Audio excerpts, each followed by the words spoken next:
ঠাকুরটা করেছে, ঠাকুর না, এটা শিবাজি। আজকে আবার নতুন একটা ভিডিও নিয়ে এসেছি, ইন্টারেস্টিং ভিডিও। আমরা যাচ্ছি তারকেশ্বর। তোমাদেরকে বলা হয়নি কিছুই, চলুন রাস্তায় কত সবই দেখাবো।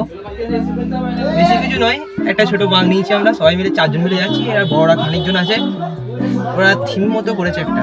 চলুন রাস্তাতে সব কিছু দেখানো হবে। এই গাড়িটা করে যাচ্ছি, গাড়ির ভেতরে আমরা আছি। আর ওপরে ছাদে কজন আছে সবাইকে দেখিয়ে দিচ্ছি। এখানে একটা ঠাকুরের যে থিমটা করেছিলাম না, সেই ঠাকুরের থিমটা তুলছে এখানে, সবাইকে দেখিয়ে দিয়ে আগে তারপরে থিমটা দেখাচ্ছি। এটা হচ্ছে চন্দন।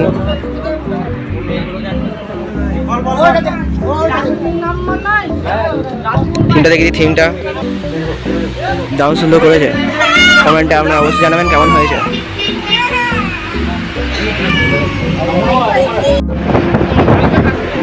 আমরা এই মুহূর্তে অনেক দূর শক্তিগড় পেরিয়ে চলে এসেছি।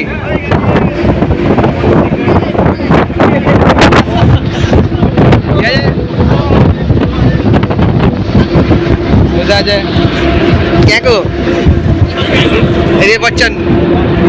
তোর ঠাকুরটা করেছে, ঠাকুর না, এটা শিবাজি মহারাজ, ছত্রপতি শিবাজি। দেখে নাও তোমরা কত সুন্দর করেছে। এটার উপর হয় জল নিয়ে যাবে।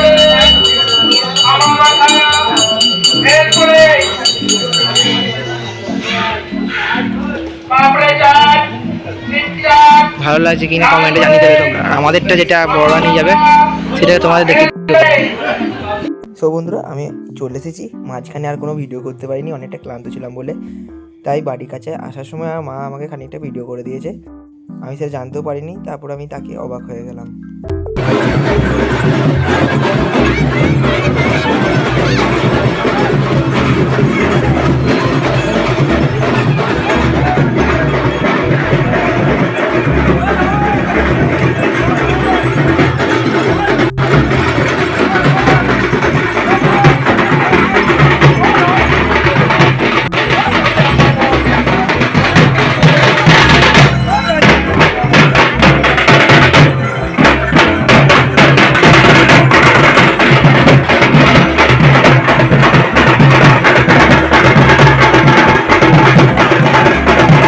তোমরা যে এই মূর্তিটা দেখছো, এই মূর্তিটা হচ্ছে রাবণের রাজসিংহে বসে আছে সেরকম একটা মূর্তি। আর এই থিমটাই আমার সাথে যেই বড়রা দাদারাগুলো গেছিলো তারাই নিয়ে গেছিলো এই থিমটা।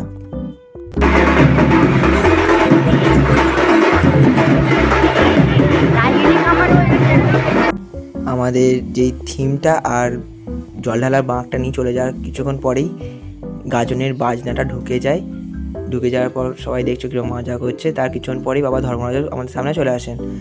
আমি তখন ছিলাম না, সেই মুহূর্তে ভিডিওটাও আমি করতে পারিনি, আমার মাই করেছে।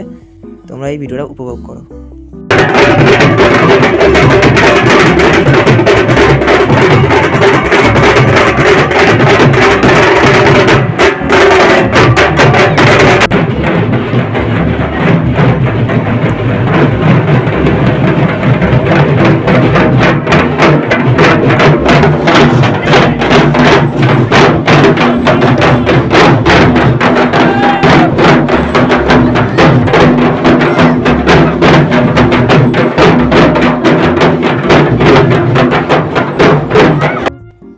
যারা বাবা ধর্মরাজের মুখটা দেখতে পাওনি ভালোভাবে, তাদের জন্য আমি সাইডে ফটোটা দিয়ে দিচ্ছি।